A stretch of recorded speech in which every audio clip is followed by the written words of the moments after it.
Bonjour, c'est Ronan Lemouer. Avec Raconte-moi Rennes, je vous propose de découvrir quelques grands moments de l'histoire de notre ville. Ouverte il y a plus d'un siècle et fermée à double tour en 2010, la prison Jacques-Cartier a connu le passé rouge sang de la guillotine et les heures sombres de l'occupation allemande. À l'origine de ce spécimen d'architecture carcérale du 19e siècle, un fougerait au nom prédestiné, Jean-Marie Laloy. Prison Jacques-Cartier, au nom de Laloy. Enfermez-vous à double tour et éteignez la lumière pour écouter le roman noir de la prison Jacques-Cartier. Vous ne pouvez pas la manquer. Avec sa porte bleue et ses murs de schiste pourpre, cette étrange maison surplombée d'une coupole mérite que l'on s'y arrête quelques instants, même si, pour ses pensionnaires, le séjour a souvent duré de longues années. Confortablement calée entre les immeubles et les petites maisons voisines du quartier Villeneuve, la prison Jacques-Cartier, du nom de ce célèbre navigateur amateur de grands horizons, fait aujourd'hui partie des meubles. Un peu comme une amie bienveillante ou tout du moins une présence familière.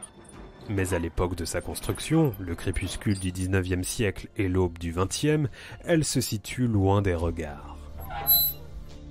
Nous sommes en 1903 et la maison d'arrêt ouvre ses fenêtres sur un no man's land. La ville de Rennes n'a pas encore conquis le sud, inondable quand il n'est pas marécageux. Quelques années auparavant, la construction de la maison centrale pour femmes par Alfred Nicolas Normand a servi d'exemple.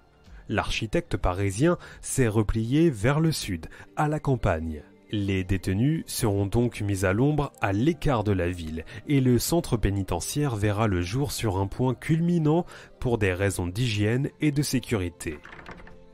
Mais revenons à nos matons. La prison Jacques-Cartier et son architecte au nom étrangement prédestiné, Jean-Marie Laloy. L'homme s'est déjà construit une solide réputation dans le département d'Ille-et-Vilaine en construisant 95 écoles, sans oublier une vingtaine de gendarmeries et une quarantaine de bâtiments publics. Les Rennais le connaissent aussi pour avoir bâti l'école d'agriculture et restauré le palais du Parlement de Bretagne. Pour la prison Jacques-Cartier, il adopte le principe d'une construction en croix latine et organise l'édifice autour d'une rotonde centrale et de 3 nefs à coursives distribuant 177 cellules. La construction s'étalera sur 6 années, de 1898 à 1903.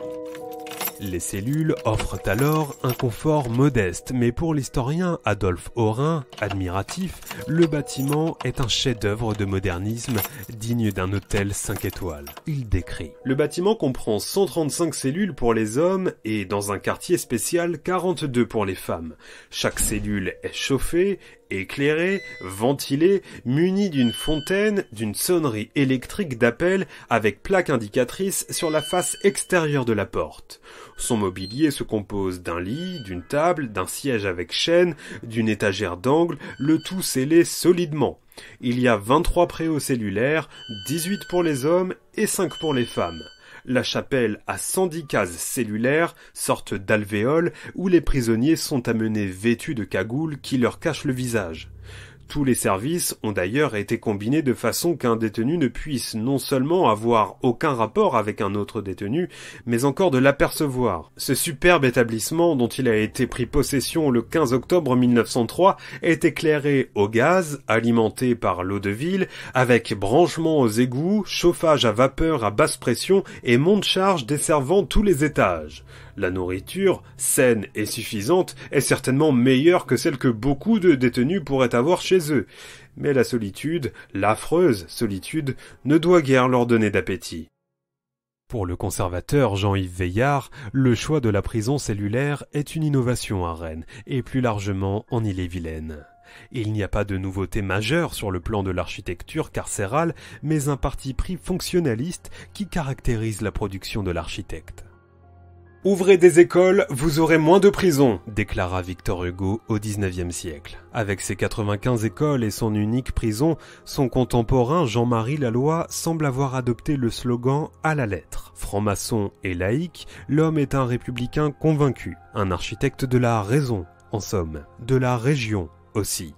Les murs de la prison ont en effet été montés non pas avec des cailloux de Cayenne, mais du schiste pourpre de Pont-Réan. Les maisons construites autour par la suite suivront ce fil rouge, et le centre pénitentiaire influencera également le plan du futur quartier Sacré-Cœur-Villeneuve.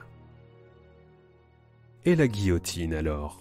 Le clac de fin ne résonnera que 2 fois au cours des 107 années d'activité de la prison Jacques-Cartier. Condamné pour parricide à l'âge de 24 ans, le valet de ferme Fernand Lagadec y est exécuté le 20 mai 1922, tandis que sa mère, complice, écope de 20 ans de travaux forcés. À l'heure de la sentence, alors que les cris « À mort » résonnent dans la ville, l'avocat de l'assassin supplie les jurés de ne pas donner son exécution en spectacle à la foule malsaine sur la place de Rennes. C'est le célèbre exécuteur des basses œuvres, Anatole Debler, qui se chargera du sinistre office, alors que 500 curieux se sont massés devant les portes de la prison. Avant de mourir, le condamné déclare au substitut qui vient de lui apprendre le rejet de sa demande en grâce « Du courage ! J'en ai toujours eu, jusqu'ici. J'en aurai encore. » Il s'habille et chausse une paire de sandales. Il entend la messe qui dure une 20aine de minutes, communie, accepte un verre de rhum et une cigarette. On lui passe une grande blouse blanche et un voile noir est placé devant ses yeux. Nous connaissons la suite.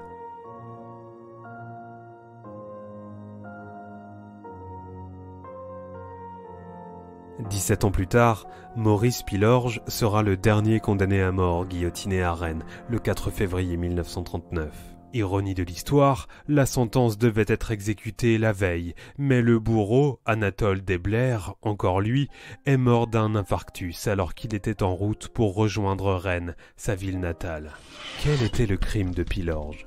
Le malouin de 25 ans, au casier judiciaire déjà bien rempli, avait tranché la gorge de son complice de cambriolage, un Brésilien nommé Nestor Escudero Imandizabal. Pour ces derniers mots, le condamné assure le spectacle. « C'est bon, dit-il. Après tout, on ne meurt qu'une fois, et il faut bien que cela arrive un jour. » Puis, tandis qu'il fait une minutieuse toilette, « Jamais je n'aurais pensé voir tant de monde assister à mon petit lever. » Gouailleur et désinvolte, il souffle le chaud au point de se coiffer d'un chapeau pointu de clown qu'il a fabriqué la veille avec du papier et déclare à la cantonade « Messieurs, je suis prêt !» Pour la petite histoire, son cadavre refroidi sera livré à l'école de médecine située boulevard Laennec. Évocation d'un détenu exécuté en mars 1939 à Saint-Brieuc, le poème « Le condamné à mort » de Jean Genet est-il un hommage à Pilorge ? Avis aux amateurs de cold case.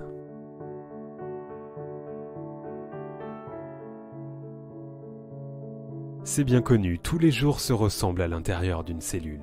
Sauf si le séjour n'est qu'une brève étape vers un ailleurs encore plus sombre. La prison des femmes a par exemple longtemps servi de lieu de transit pour les détenus condamnés à la déportation au bagne de Cayenne. Pendant la Seconde Guerre mondiale, la prison Jacques-Cartier sera quant à elle le lieu de détention de nombreux résistants bretons. Pour les moins chanceux, l'histoire s'arrêtera brutalement sur la butte de la Maletière ou devant le mur de la caserne du Colombier. Les autres connaîtront la déportation, la plupart du temps en direction de Ravensbrück pour les femmes.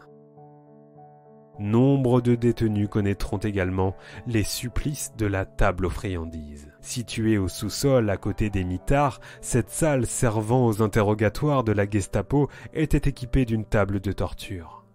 Officiellement suicidés, Thérèse Pierre de Fougères et le docteur Dordain de Mordel y succomberont notamment aux sévices nazis. Incarcéré à Jacques-Cartier, l'ancien résistant Guy Faisan témoignait il y a quelques années à l'occasion de son retour sur les lieux. « J'ai bien reconnu ma cellule, même si elle avait changé de numéro. Mais il n'y avait plus de mobilier, ni lit, ni table, ni tabouret. Nous avons tous le souvenir des petites cours en triangle que nous appelions des fromages où nous faisions notre promenade journalière. Mais ils ont enlevé quelques séparations. » Et l'ancien détenu de conclure que les géoles de la prison rennaise étaient presque agréables par rapport à celles du Cherche-Midi et des camps allemands. Les 2 et 3 août 1945, à quelques heures de la liberté, 2 derniers trains acheminent les prisonniers de Jacques-Cartier vers les camps de la mort. L'histoire de Rennes se souviendra de ce dernier et sinistre épisode sous le nom de Convoi de Langeais. Aujourd'hui encore, la visite du bâtiment, hanté par son lourd passé carcéral, fait forte impression. Avec ses coursifs typiques, la prison à l'ancienne ressemble à un navire. Mais pour ses occupants, le bateau restera au port et le voyage sera immobile.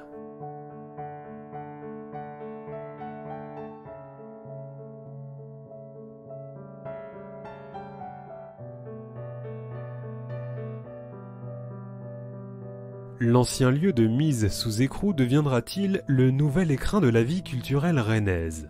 Une partie de la réponse a été donnée par Nathalie Appéré, la maire de Rennes, qui aimerait en faire un lieu de culture populaire ouvert dans une démarche citoyenne et participative inspirée de celle utilisée pour l'Hôtel Pasteur. Alors que le pays des droits de l'homme ne possède aucun musée consacré à ce thème, l'association Champ de Justice souhaite quant à elle laver l'affront en créant à Rennes un mémorial. Du fonds Dreyfus aux archives de la Gégado, Rennes possède, il est vrai, un lourd casier judiciaire à exploiter. La localisation de la prison, 19 000 m² répartis sur 1,3 hectares au cœur de la ville, constitue dans tous les cas un patrimoine inestimable et un témoignage architectural unique. Doté de 3 étoiles à l'inventaire du patrimoine d'intérêt local, le monument est de surcroît protégé par le nouveau plan local d'urbanisme. En attendant son renouveau, les fantômes de Fernand Lagadec et Maurice Pilorge, les deux guillotinés de Jacques Cartier en 1922 et 1939, se chargent de surveiller les lieux. Prison Jacques Cartier, au nom de la loi, un récit écrit par Jean-Baptiste Gandon. C'était Ronan Lemouer, à bientôt pour un nouvel épisode de Raconte-moi Rennes.